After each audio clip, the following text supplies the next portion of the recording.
Maayong gabi, maayong buntag, maayong udto, maayong hapon kaninyong tanan mga kaigsuunan ko diha tibuok kalibutan. Ani ana sab ako karon aron pag batbat sa mga pulong sa Ginoo para kanatong tanan. Ug kaninyo pod nga makakita mo kapaminaw nini. Manghinaot unta ko nga magpatalinghog kamo sa mga pulong sa Ginoo nga akong ibatbat kaninyo. Ug akong tema karon may tungod aning uban nga moingon man nga idili lagi kuno sa ang pagpakaon og dugo, pagkaon dugo matod pa sa uban nga magkay na may mabasa sa balang kasulatan. Muna yung tema karon nayo sa kapangutana nga nagisgot man ni dinhig nang mahitungod anis paggidili nga mga pagkaon. Ang basahon ning mga maong libro nga nagaingon dire.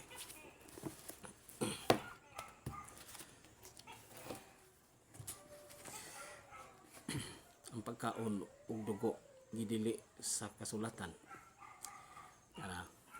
Diha sa Biblia klaro man kaayo nga gidili ang pagkaon ug dugo sama niining mosunod tanang mga butang nga naglihok mahimong kan-on ninyo apan ang unod uban ang kinabuhi niini nga mao ang dugo. Matod ba dinhi dili ninyo pagkanon. Genesis 9:3 nga 4 ug bisan kining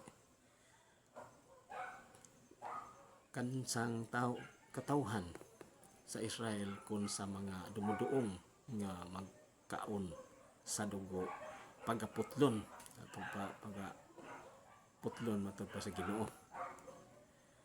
ko siya sa taliwala sa akong katawhan. Leviticus kapitulo 17 bersikulo 10. Bisan sa bag-ong tugon panahon sa mga apostoles gidili gihapon ang pagkaon ug dugo maglikay kamo sa mga butang nga hinalad sa larawan sa mga linirok.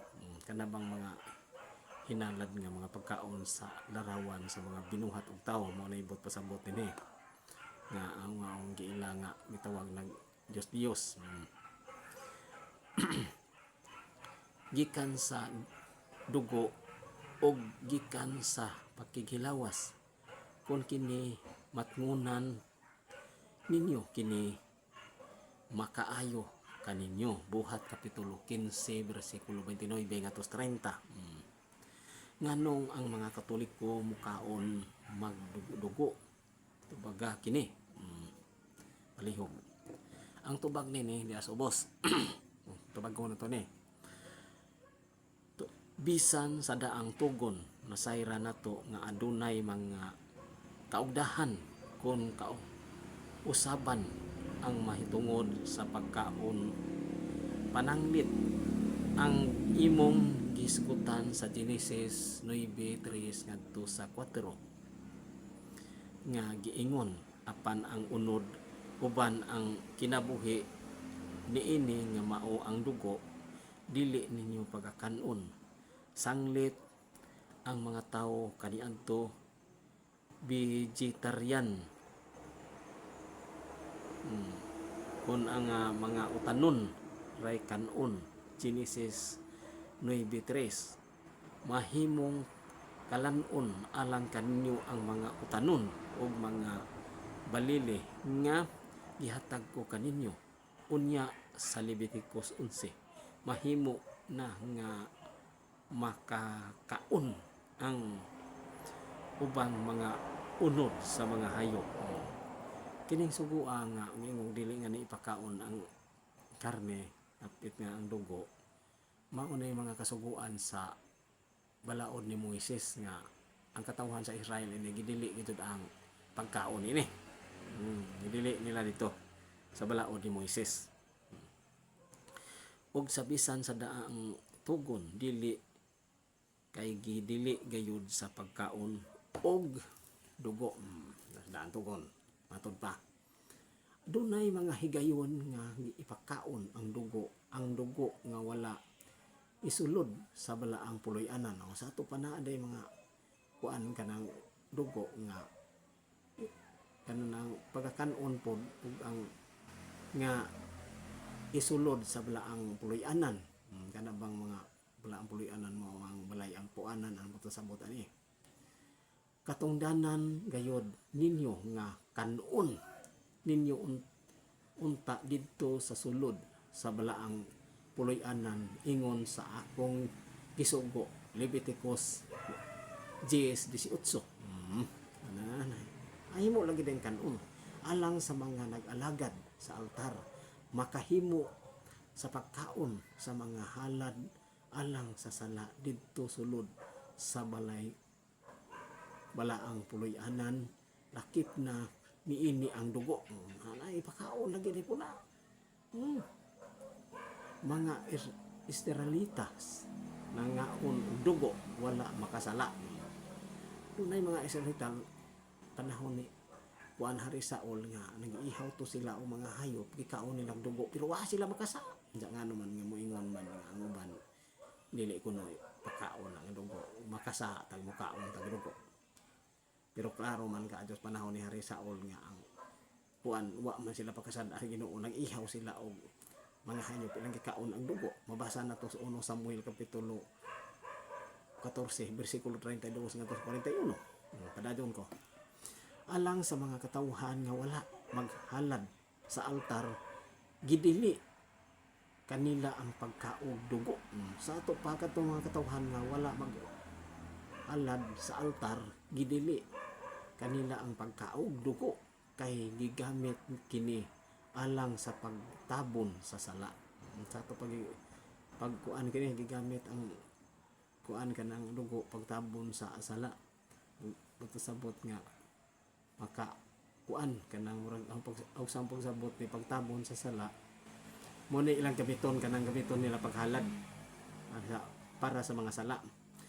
Ako naghatag kaninyo ni ana ang dugo aron sa pagtabon sa sala sa inyong mga kalag. Klaro ka to. Walay bisan kinsa diha kaninyo nga magakaon sa dugo. Leviticus 17:11-12. Og sa panahon sa bag-ong tugon ang mga apostoles kumo mga Hudyo natural nga na pilit pa kanila ang maong batasan sa ilang katigulangan ang dili pagkaon dugo. Bisan nakabig na sila sa bag-ong tinuuhan ni Kristo mao nga sa sinugdan na dili usab sila sa pagkaon. Buhat kapitulo 15 bersikulo 29 hanggang 30. Biskutan re 30. Apan sa hinay-hinay wagtang na kini sa mga apostoles ilabi na sa kausaban gitudloan gitudlo ni San Pablo may atod pa niya ang tanang mga butang sa pagka matuod mahinlo apan dautan kini sa tawo nga nagkaon nga naghatag og higayunan sa pagkapandul. Klaro ka jo mga isuon ko diha ni Kristo. O sa Roma kapitulo 14 bersikulo 20 sa ato pa alang ni San Pablo mahinlo na ang tanang mga butang nga makaon sa tao sanglit kaniadto dunay talaan sa mga kalanon nga gidili kumo giisip nga hugaw ug ang dugo gidili kaniadto kay gigamit kini sa pagtabon sa sala apan sa panahon ni Kristo ang dugo nga makahinlo sa kadautan sa mga tao mao ang dugo ni Kristo. Hebreo kapitulo 9 bersikulo 14 dili ba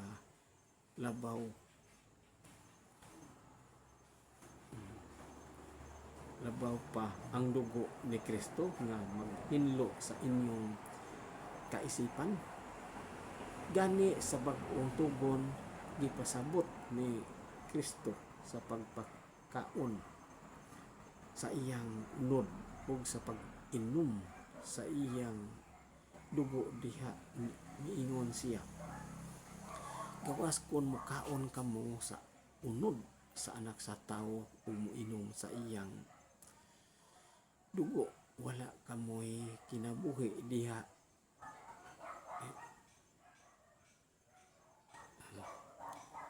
dugo sa pagkaon ug dugo kay si Kristo nag dapit man gani sa pag-inom sa iyang dugo ug sa sakramentohanong pamaagi diha sa komunyon. Ug si San Pablo nagsugo nga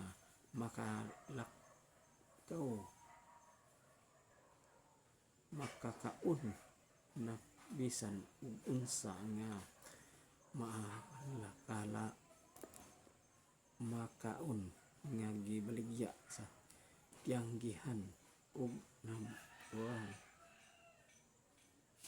nga diha sa iyang gibaligya usab ang tiyanggihan gibaligya usab ang kalan-on sama sa dugo-dugo kay dili man tanang tiyanggihan pulos mga Hudiyo nga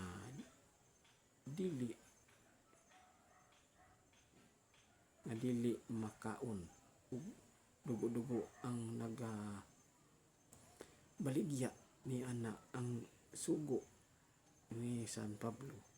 Pangaon kamo sa tanang mga gibaligya sa tiyanggi sa wala pag susi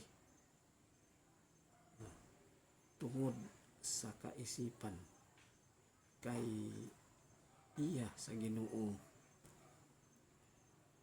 ang yuta ug ang kahupayan niini. Kung ang uban sa mga walay pagtuo mudapit kaninyo sa usa ka kumbira ug kamo maoy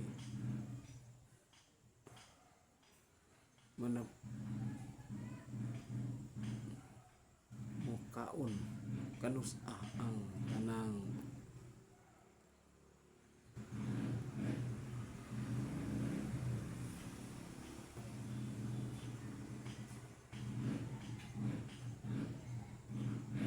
ato kan ang tanang mga kabutangan sa inyong atubangan Korinto 10:25 mga isuon no na dinha nga kining puntoha nga klaro kadyo nga ipakaon na dugo nga mismo si Hari Saul sa diyang panahon nag-ihaw og mga mga kauban nag-ihaw og mga ayok ug ilang gipangaon ang dugo jawa man sila paskasad sa Ginoo. Nasa 1 Samuel kapitulo 14 bersikulo 32 ngadto 41. Muna din ang atong dyan ato pamalandongan nga ang uban nga muingon nga ang gidili gihapon ang dugo-dugo usa kana kadako nga sayop kay dili gid kana maoy gi kuan kanon ang gihugtan gihapon sa panahon sa mga apostoles. Wala kay ang tanan mga matang sa kuan mananap nga ipakaon na mabasa na to sa buhat nga ipakaon na ang tanang matang sa mga mananap na siyempre apil na ang mga dugo nini. Muna diha mga igsoon ko diha ni Kristo nga ang dyan kita malandong nini nga dili kita angay mutuon na ng maingon nga gihapon ipakaon ang dugo kay buhat 15 29 hangtod 30. Dili gayud kanang paghalad og mga Dios nanda ihalad nga to sa mga Dios mo nay punto diha nga dili kita angay mga mutuon nini kay mismo dias balang kasulatan do natay mga teksto mabasa nga mahimo kanon ang dugo. Sa giingon ko na naa sa buhat Kapitulo 11 9 nga to sa pataas nga ni nga ang tanang mga si San Pedro gipakita ang panan-awon ug gipakita ang tanang matang sa manad mag ang kamang ug giingnan siya nga ni nga kailan na ay pag-ihaw. Pero si San Pedro nagdumili kay San kuan malagi ka wa man siya maanan pero wa ka na magpasabot nga bisag wa mo kaon si San Pedro nga kana na ang naagyapon ang pagka gidili pero mo na gitugutan na sa Ginoo wa gyapon did si San Pedro kay ang dagot pagpak ihaw aron makakaon pero San Pedro kumo kay kanang wa man siya maanan og kaudog-udugo sa mas karne pud man wa siya mo kuan mag-ihaw pero wa ka na magpasabot nga dili gihapon ipakaon ang mga mananap mao na diha mga dugo-dugo mao na diha nga sa unang sulat ni San Pablo ngadto sa Korinto ulohan 10 tudling 25 ngadto sa taas nga makahimo ka mo pagkaon sa bisan unsang gibaligya sa merkado na karon ang pangutan na kay naa may mabasa nato nga ipakaon na ang tanang mata nga nis mananap at kung ingna nga katong mga kabig dito sa pagkakristohano nagbaligya to sila gwa to mga dugo-dugo mga karne mo na nga dala to pamalandungan ang mismo sa kuan kana na ang naa nato mabasa sa